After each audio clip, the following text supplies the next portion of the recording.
Hello, welcome to this briefing on the Resilient Environments and Landscapes rulemaking. I'm Jennifer Moriarty. I'm the Assistant Commissioner for Watershed and Land Management. With me today, I have Vince Mazzei, the New Jersey State Floodplain Administrator. So I'll start with a little bit of background on Resilient Environments and Landscapes. REAL, which was initially proposed in August of 2024, is a regulatory reform that modernizes our land resource protection rules to support New Jersey communities, residents, and businesses to build more resiliently against the threat of sea level rise, extreme weather, chronic flooding, and other impacts. The primary focus of these rules is updates to our flood hazard area standards in the state's coastal zone. And in a way, this is kind of putting a bow on the effort that we had begun back in 2022 when we proposed and then adopted the inland flood protection rule that deals with precipitation-driven flooding in our inland areas. There's a few statistics at the bottom of this slide, just highlighting the importance of these rules and the need for them in our state. So 2/3 of our coastline is already at high or very high risk to coastal erosion. 98% of the coastline is at medium or very high risk to sea level rise. And there are 500,000 acres of New Jersey land that is highly vulnerable to coastal hazards. So after years of public engagement and stakeholder outreach, we initially proposed the Resilient Environments and Landscapes, or REAL rules, in August of 2024. Since then, the department has been engaging with stakeholders and receiving comments from the community. And on July 14th of 2025, the department announced its intent to make changes to the REAL proposal via what's called a Notice of Substantial Change. This slide contains the 5 primary items that are being changed from the original proposal in this notice. First, the notice will propose to lower the proposed coastal flood elevation and reduce proposed coastal flood hazard area jurisdiction, meaning that the flood elevations and our inundation risk zone area will be becoming smaller based on a lowered projection for sea level rise in New Jersey. The proposal will propose to eliminate the confusion that has been created around this idea that the rules create a no-build zone. And to do that, we are removing the inundation risk zone from a list of our coastal special areas that may be subject to a 3% impervious cover limit. We are expanding the compelling public need exemption that is part of the flood hazard rules that allows the relaxation of certain standards that would help to promote safe, inclusionary, and affordable housing production. We are proposing to extend the legacy period, meaning the period of time for which the current rules will continue to be in place for projects that are in the pipeline already before the new rules actually come into effect. And we will additionally be providing some flexibility and clarification to what are called our dry access requirements. So after the initial proposal of REAL in August of 2024, the department held public hearings and had a 90-day public comment period. We received comments from 2,965 commenters. The department looked at all of these comments that ranged across a great variety of different types of stakeholders and considered each and every one of them and has been working on preparing responses to each and every one of those comments. After reviewing the comments and stakeholder input, the department determined that a notice of substantial change is the appropriate mechanism to utilize to make some changes and revisions to the original proposal. The benefit of doing a notice of substantial change is that it provides the public with additional opportunity to comment on the proposed changes, and it also allows for an additional public hearing. The department does intend to adopt the initial proposal along with the notice of substantial change by the end of the year or early 2026. So the next steps in a little bit more detail for the adoption of the Resilient Environments and Landscapes rule is that the notice of substantial change that we'll be discussing today will be published in the New Jersey Register on Monday, July 21st, 2025, and that will open a 60-day comment period. During the comment period, we'll hold a virtual public hearing, and that'll be on September 3rd at 6 o'clock. And then at the conclusion of the public comment period, and once the departments had a chance to look at all of the comments that come in and prepare responses to those, our intent is to adopt the original proposal with the substantial changes incorporated as one rule package, again, by the end of the year or early 2026. So the first change that the department is proposing to make in the notice of substantial change is to reflect revised sea level rise projections of 4 feet instead of 5 feet by 2100.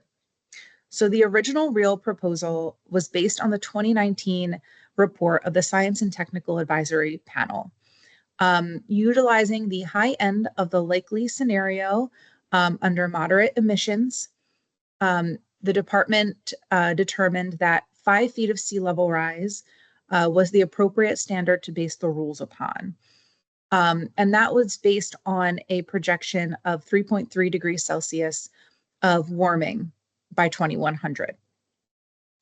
After we initially proposed REAL, 2 additional sources came out, and those are listed on this slide for your reference, and will also be available on the department's website, that indicated a lower amount of warming from 3.3 degrees to 2.7 degrees. And this took into account some policies on climate from the past couple of years that indicate that actually emissions are decreasing and that the level of warming will be lower.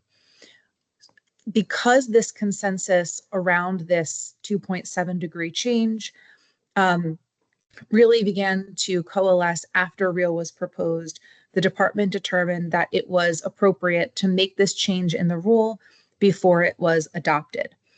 And so what this means is that the inundation risk zone and the tidal coastal or climate adjusted flood elevation will now be based on a 4-foot increase in sea level rather than the original 5 feet.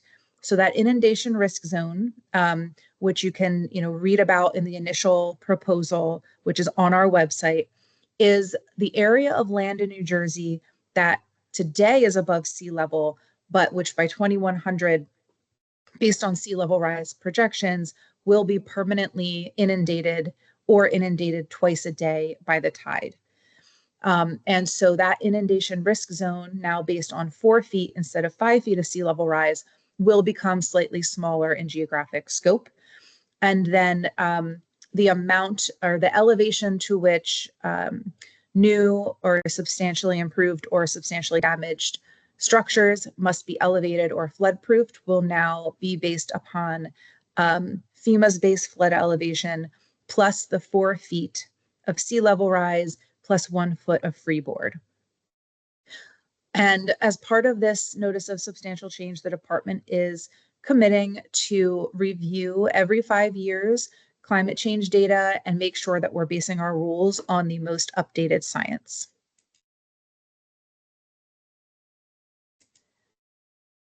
So the next change I'll talk about is removing the inundation risk zone from a list of coastal special areas within the department's coastal zone management rules that govern our review of State Planning Commission actions in the CAFRA area. The DEP CZM rules, or coastal zone management rules, have always required the department to review formal actions of the State Planning Commission to see if a changed boundary complies with the purposes of our Coastal Area Facility Review Act, or CAFRA. And this is because the boundaries established on the plan impact the impervious cover allowances in different planning areas. So the department has typically done this by reviewing the coastal zone management rules and focusing on what we call special areas, seeing essentially what environmental resources are in the area of the changed boundary, and then deciding whether it's appropriate to allow, for example, 80% impervious, or if a lower impervious percentage down to 3% would be more appropriate based on the resources and flooding hazards, things like that exist within that boundary. So if we determine that a really high impervious percentage isn't appropriate because there's dunes or erosion areas, certain threatened and endangered species, we will then enter into essentially a negotiation and work to change those boundaries to exclude certain sensitive resources from a planning area that encourages more development. In the real proposal, what we sought to do was just provide a little bit more clarity about what we're already doing as part of that review. And so what we did was list out our special areas or list out those coastal resources that we're reviewing. In doing that, we included the inundation risk zone as it was a new special area. And this is what kind of gave people that idea that there would be a, quote, no build zone, or that the entire inundation risk zone would be subject to a 3% impervious limitation. That was never our intent, and it's not what's going to happen in practice. And so in order to eliminate that concern, we are proposing in our notice of substantial change to remove the inundation risk zone from that list of special areas. Now, essentially what this means is that the department will still continue to review state planning commission boundary changes for consistency with the goals of the coastal zone management rules, but removing that inundation risk zone from the list will hopefully just create certainty moving forward among not only the regulators, but regulated community, that entire inundation risk zone is not required to be included in a low impervious limit planning area.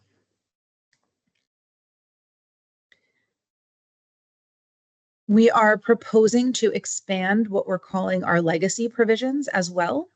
And a legacy provision essentially is just part of the regulations that allows for application of the previous rule set for a certain amount of time.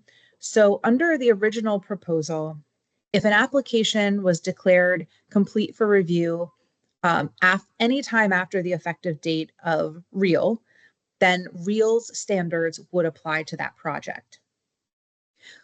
We heard in the comments that there are a lot of projects, larger projects especially, that are in the pipeline being prepared for application to the department, and for which a lot of time and resources have already been dedicated. And those applicants were seeking to have a little bit more time for that project to move through without needing to stop and go back and redesign to meet the new standards. So in recognition of this, the department is proposing to allow for 180 days from the effective date of the REAL rules for an applicant to submit a complete application before REAL standards would apply. So if the REAL rules are adopted on January 5th, then until an applicant would have until July 4th or 180 days to get a complete application into the department, and then that application would be reviewed under the rules as they exist today. So at this point, I will hand the presentation over to State Floodplain Administrator Vince Mazzei to continue the rest of the slides. Thanks, Jen.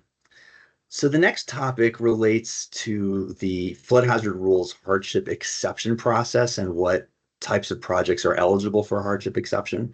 So historically, the flood hazard rules have included a provision that recognizes that in some limited cases, strict compliance with the regulations can lead to undue or exceptional hardships on applicants. And it provides applicants an opportunity to explain the situation that they're facing and offer alternative means of reaching the goals of the rule, which are, of course, public health, safety, and welfare, and protecting the environment. So within the hardship exception section, our original proposal included a new category of eligibility for hardship exceptions, and that was for projects that the department determines there's a compelling public need for. So in order for someone to be eligible for a hardship exception, one of the standards in the rule has to be met for eligibility, and this is an added fourth one that was published in August of last year as part of the original proposal. What the notice of substantial change does is that it clarifies that the need to provide affordable housing is a type of compelling public need that could make a project eligible for a hardship exception. Now, the hardship exception process itself is not proposed to be amended. The original proposal added a significant amount of language explaining the types of activities or arguments that an applicant would have to make in order to justify what they're doing and why the alternate measures are appropriate. So those are not changing. And it's important to note that any affordable housing that would fall under this category would still be held to the same high standards as any other project seeking a hardship exception. Another thing that we are addressing in the notice of substantial change is what we call dry access. So historically, the way that floodplain management has been approached around the country has been to make sure that buildings and roads are elevated and so that they can withstand flooding. But unfortunately, we've seen time and time again that even properly elevated or flood-proof buildings can be damaged or destroyed by flooding events.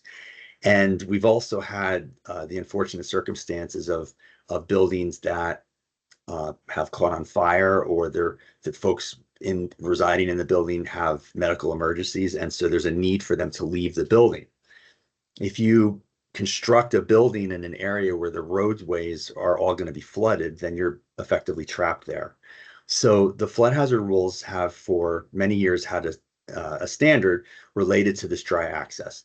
And the standard is that multi-residence buildings, like apartment complexes, townhouses, hotels, or a critical building such as a police station or a hospital, has to have, as part of it, vehicular access so that emergency personnel can reach the building, and also to enable occupants to escape during a flood.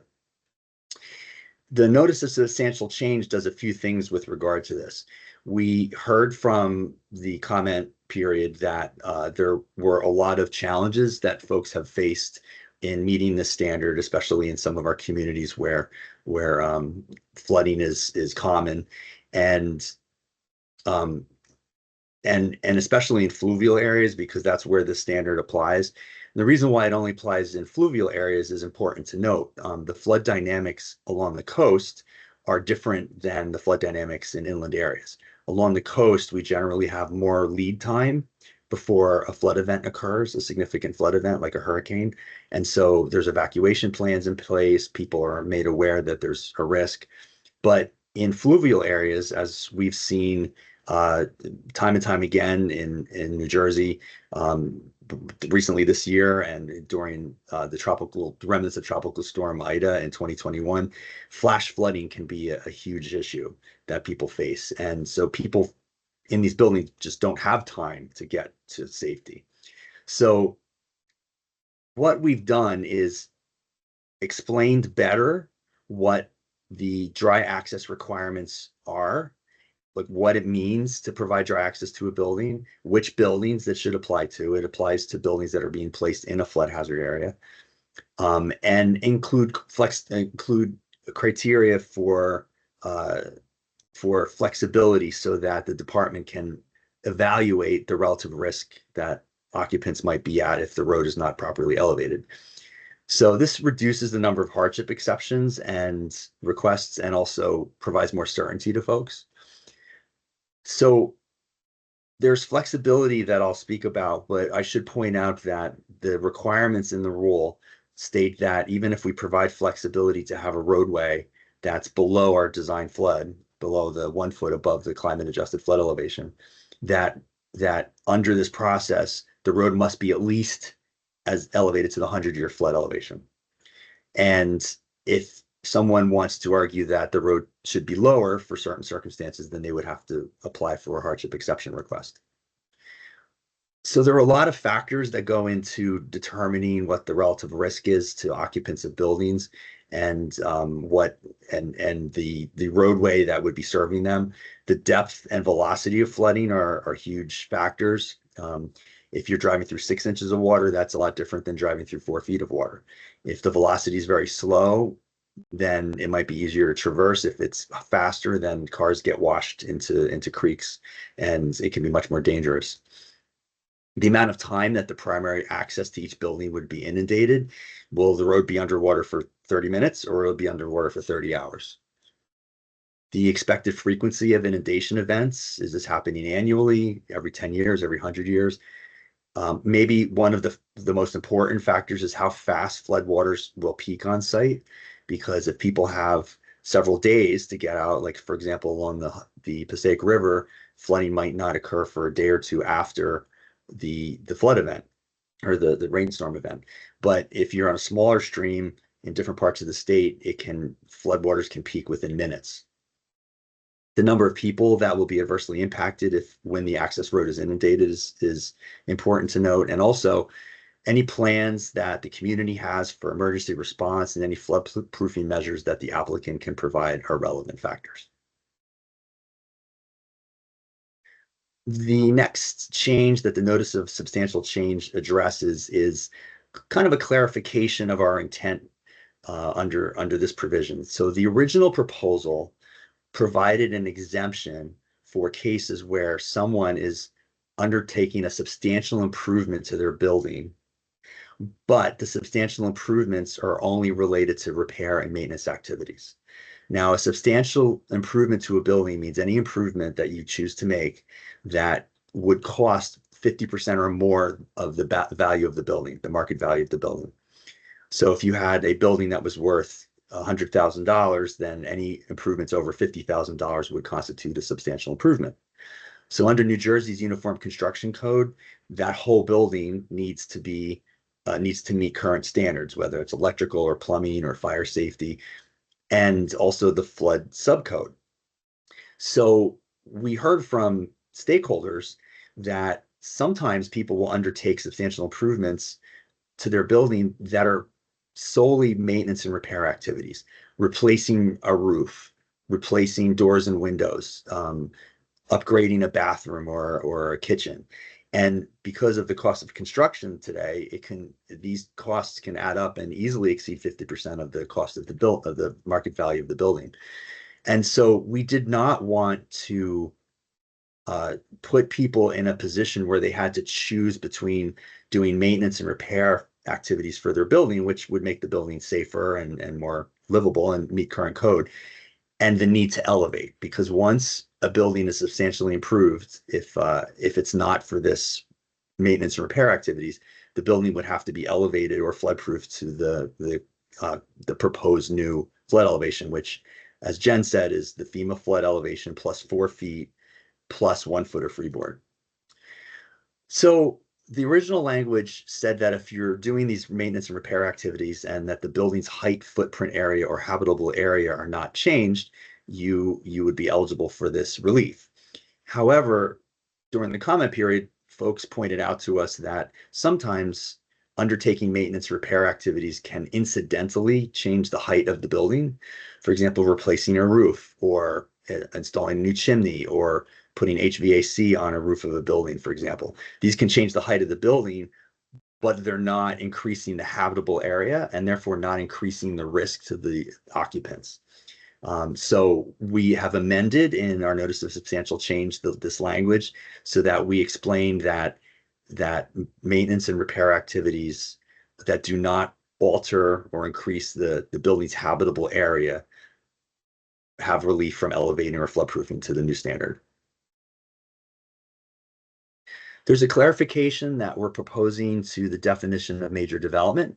Now, the original proposal included an important change to the definition of major development to include the reconstruction of 1/4 acre more of, quote, regulated motor vehicle surface or, quote, regulated impervious surface.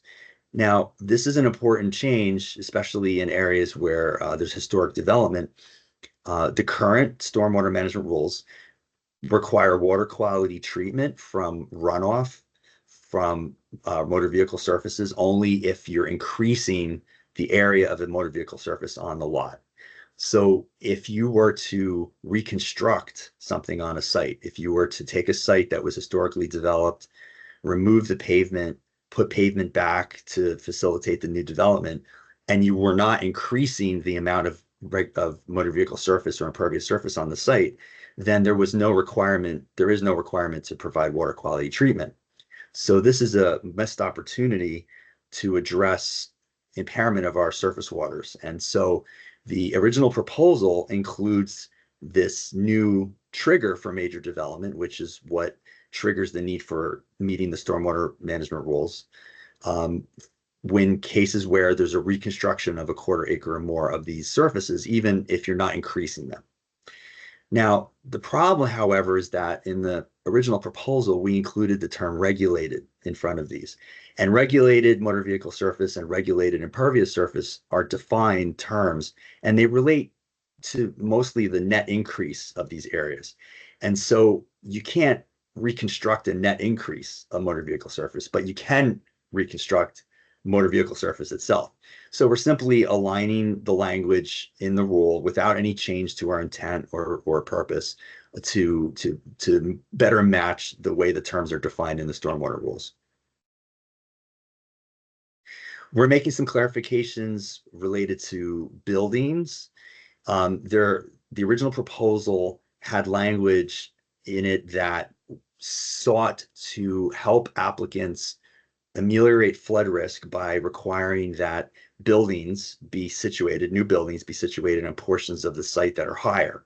So if you have a lot, maybe that's relatively large, and you have some lower portions where flooding is worse and higher portions where flooding is less severe, then we'd like to see the building in the areas that are flooded less. So it's kind of a common sense approach to floodplain management on a site. However, the language that we proposed in the original proposal in August was incorrect, and it said portions of the site where higher ground exists within a riparian zone would be the preferred area, and that really conflates some issues. The riparian zone is really not related to this. So the amended proposal and the notice corrects this and requires that buildings be located on higher ground, quote, unless doing so would result in more environmental disturbance than siting it on lower grounds. So if the higher ground contained freshwater wetlands or forested areas or threatened endangered species, then we would want to think that through and maybe not have the building in that location. Another clarification to the rules relates to converting buildings. The existing flood hazard rules include language that deals with converting non-residential uses to residential uses and critical buildings, and requires that certain standards be met. So we've clarified what that looks like in cases where buildings are being converted to different use and where only parts of the building are being converted to different use. There are some requirements related to dry flood proofing that we're amending in the notice. So dry flood proofing speaks to a pretty common flood mitigation technique that seeks to keep water out of the building effectively. Now, dry flood proofing is not permitted for residential structures, but if it's a non-residential structure, it's a retail building, for example, applicants have the option to either elevate to 1 foot above our climate adjusted flood elevation or to dry flood proof the building to that same elevation. And that comports with the Uniform Construction Code and with NFIP standards. However, in including some additional language on dry flood proofing measures and what qualifies for dry flood proofing, we added or increased the prohibitions on where you can use dry flood proofing. So the National Flood Insurance Program and New Jersey's Uniform Construction Code, which ultimately incorporate American Society of Civil Engineers publication 2414, allow dry flood proofing in many areas of the state, but prohibit it in V zone areas and coastal A zone areas and some other areas where there's high wave action or where velocities are more than 5 feet per second. However, we in the original proposal further prohibited the use of dry flood proofing within the inundation risk zone and within areas where flood velocities are unknown. So in most of our coastal area, the flood velocities are unknown, and the inundation risk zone, if you're not allowed to dry flood proof the building in that area, your only option then would be to elevate, which for some retail or commercial buildings might be impossible to do.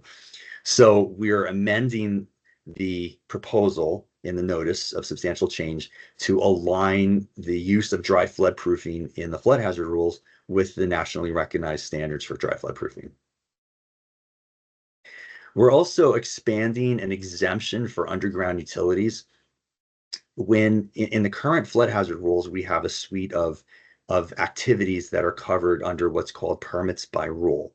And these are permits that are promulgated as part of the rule. And if you meet the standard in the rule, you don't need to notify the department. You can just undertake the activity. And they're generally for very small activities that have a limited impact on flooding or the environment. So we have, in the original proposal, proposed to convert these permits by rule to permits by registration, which requires online registration for activities before you do the work. And that enables the department to track the activity. It provides a file number for the applicant. It provides them paperwork so they know who to speak to if there's a question. It helps coordination with FEMA and with the local governments. But there were a handful of changes of activities that we felt did not rise to the need for a registration. For example, normal property maintenance in a repairing zone, like mowing the lawn, is not something that we need people to register for. So we converted these types of activities to exemptions. And one exemption is to place underground utility lines that are not installed using HDD. And the exemption applies provided that no work is proposed within 25 feet of the top of bank.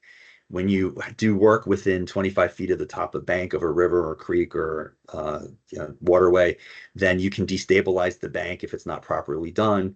And so work generally within that 25-foot setback needs some kind of general permit or individual permit. However, we recognized in some of the comments and conversations that we've had that often utility companies will place underground lines within roadways that already cross over a stream or a river, right? Within a bridge or a culvert crossing, for example. And so since all the work is contained within pavement in these areas, there's really no opportunity to impair water quality or cause erosion or further flooding. And so we're expanding the exemption for underground utilities to say it's okay to be within 25 feet of the top of bank as long as you're within existing pavement or under impervious surface. And as I mentioned, that placing these lines under such surfaces won't cause any environmental harm, and therefore there's no need to register or require a permit for those.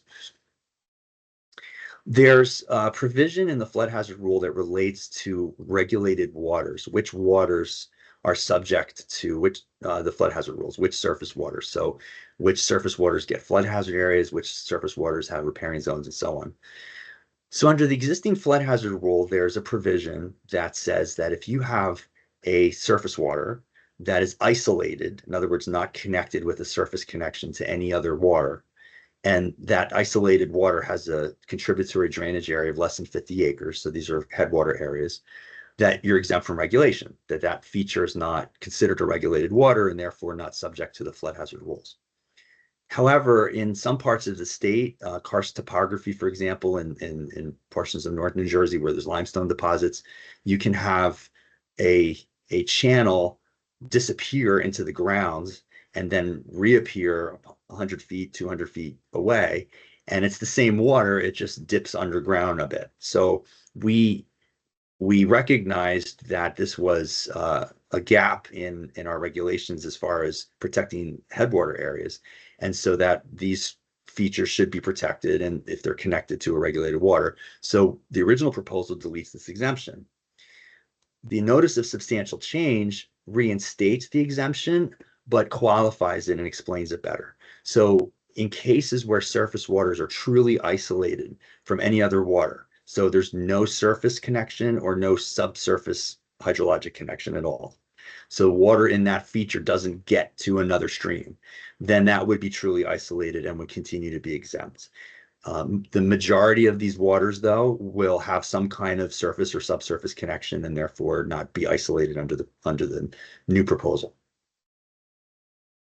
Freshwater Wetlands General Permit 1 is for repair and maintenance of existing structures within freshwater wetlands, and we are expanding what qualifies for authorization under a Wetlands General Permit 1 to include certain human-made impacts to human-made wetlands and stormwater basins.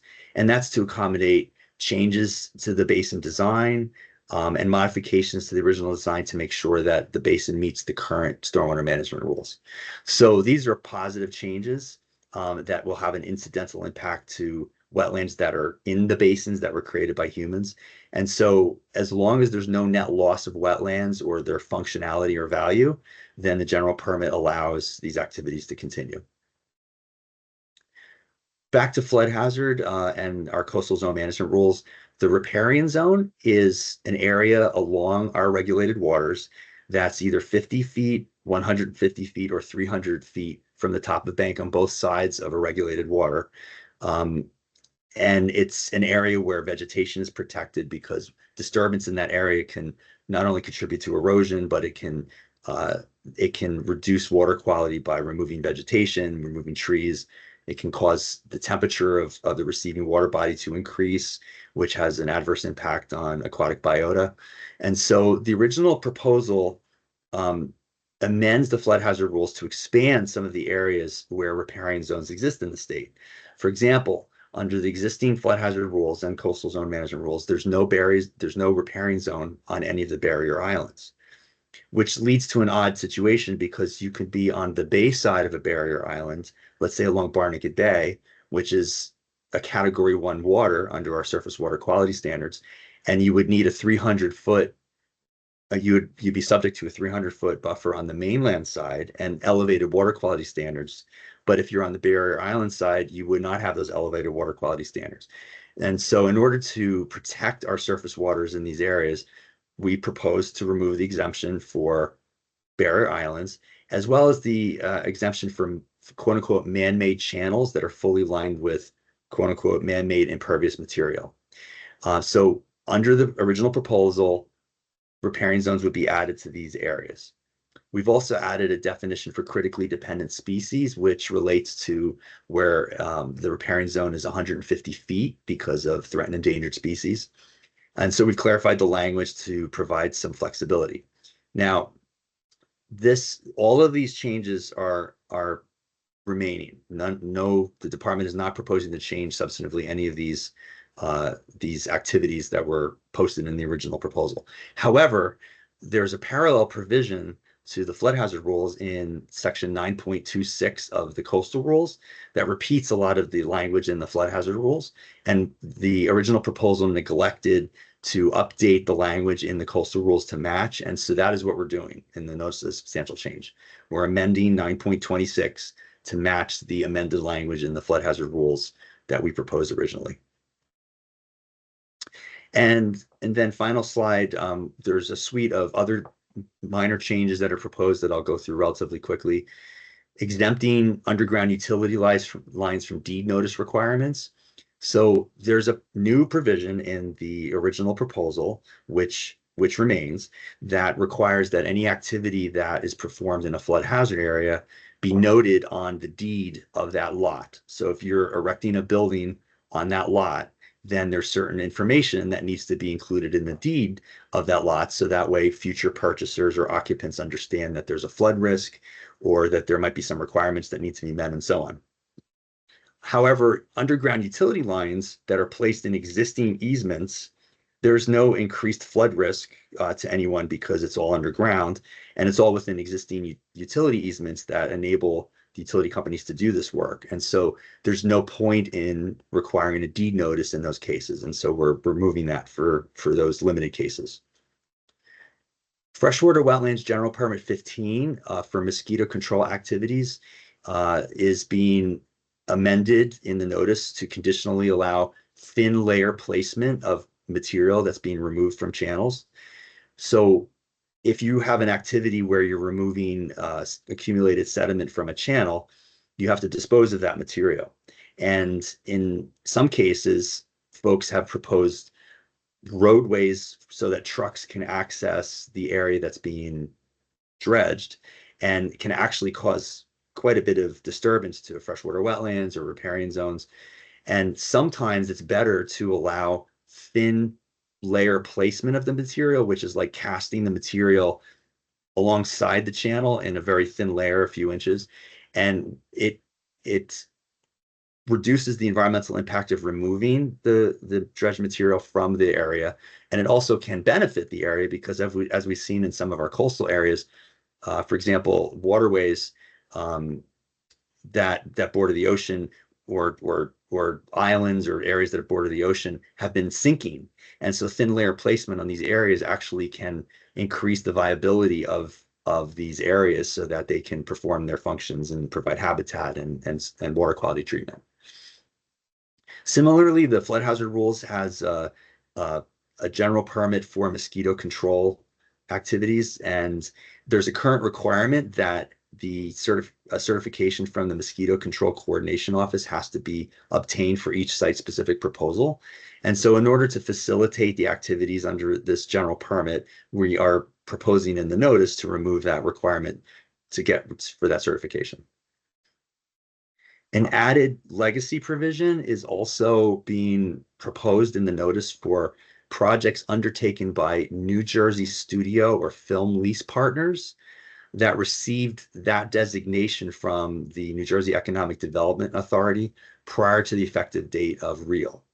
And so what that does is, if once on the date that designation has been received from the Economic Development Authority, it locks in effectively the rules that were in place on that day to apply to that project going forward.